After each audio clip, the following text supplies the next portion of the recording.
second graders! I am so excited to be on here today to share a special story with you. I missed you over the weekend. Hope you had a wonderful weekend. I know we did, so I'm going to read to you today, Giraffes Can't Dance. And I like this story not only because it's about a giraffe that dances, and why would you not like that, right? But I also like the moral of the story, or the lesson that our friend Gerald learns. And before we went on break, we were talking about, characters go through problems and then they come up with solutions most of the time for their problems. So when I read this today, I want you to think, what is our character's problem? And then how does he solve that, right? So, giraffes can't dance.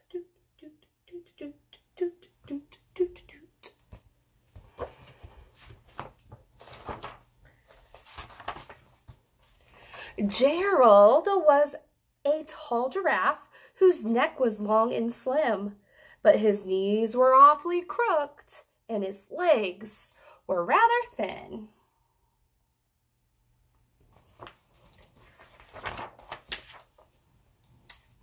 He was very good at standing still and munching shoots of trees, but when he tried to run around, he buckled at the knees. Uh-oh. Looks like he fell, huh? Now, every year in Africa, they hold the jungle dance, where every single animal turns up to skip and prance. And this year, when the day arrived, poor Gerald felt so sad, because when it came to dancing, he was really very bad. What do you think Gerald's problem might be? I know that he has problems running and walking, and he just said he wasn't a very good dancer. Let's see if that could be it. The warthogs started waltzing, and the rhinos rock and roll.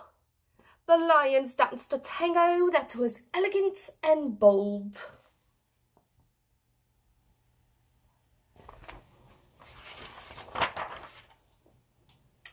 The chimps all did a cha-cha with a Latin feel. And 8 baboons, they teamed up for a splendid Scottish reel.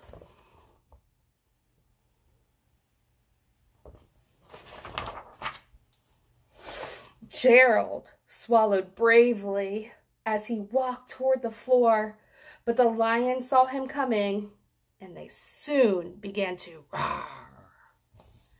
Hey, look at clumsy Gerald, the animals all sneered. Giraffes can't dance, you silly fool. Oh, Gerald, you're so weird.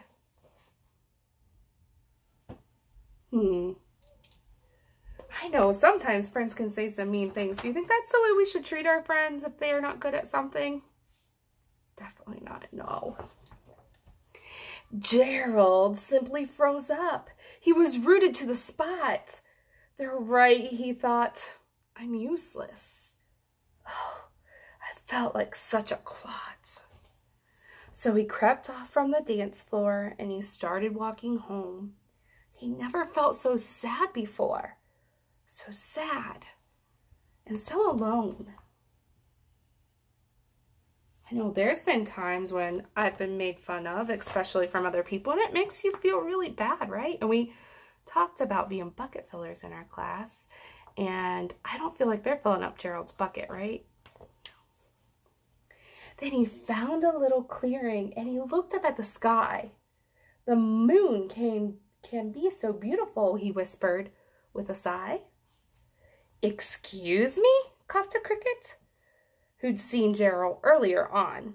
But sometimes when you're different, you just need a different song.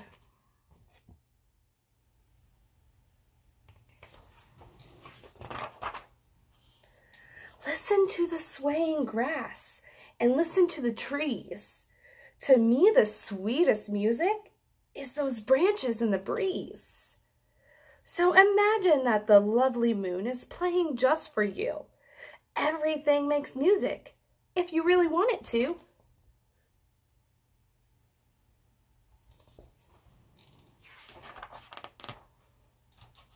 With that, the cricket smiled and he picked up his violin.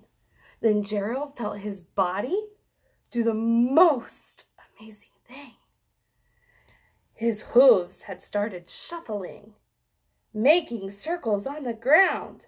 His neck was gently swaying, and his tail was swashing around.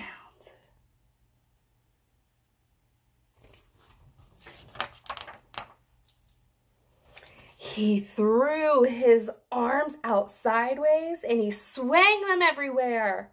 Then he did a backward somersault and leapt up in the air.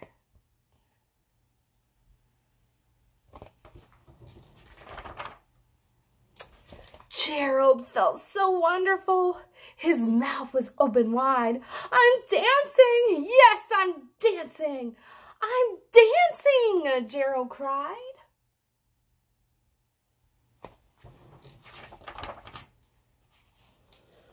Then one by one, each animal who had been there at the dance arrived while Gerald boogied down and watched him quite entranced. They shouted, "It's a miracle! We must be in a dream! Gerald's the best dancer that we've ever seen!"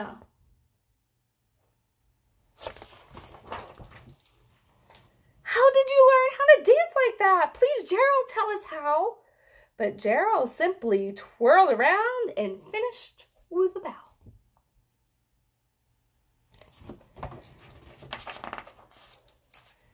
Then he raised his head and looked up at the moon and stars above. We all can dance, he said, when we find music that we love. So I love this story. We talked about the problem and the solution. So we know that Gerald's problem is he doesn't feel like he's a good dancer, right? So he already feels defeated. He tries to dance, but people call him names, so he feels really weird. So that's his problem. What do you think the solution was in our story today?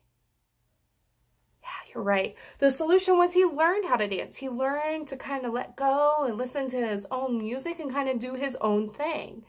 I think that's an awesome lesson to learn, that we don't all have to dance the same way or be the same person or do the same thing, right? It's fun to find your own thing and be your own person. So I challenge you, be your own person, find your own fun, do your own dance, boogie down like Gerald can. All right, guys, I'll see you later. It was so nice reading to you today, and I will talk to you soon.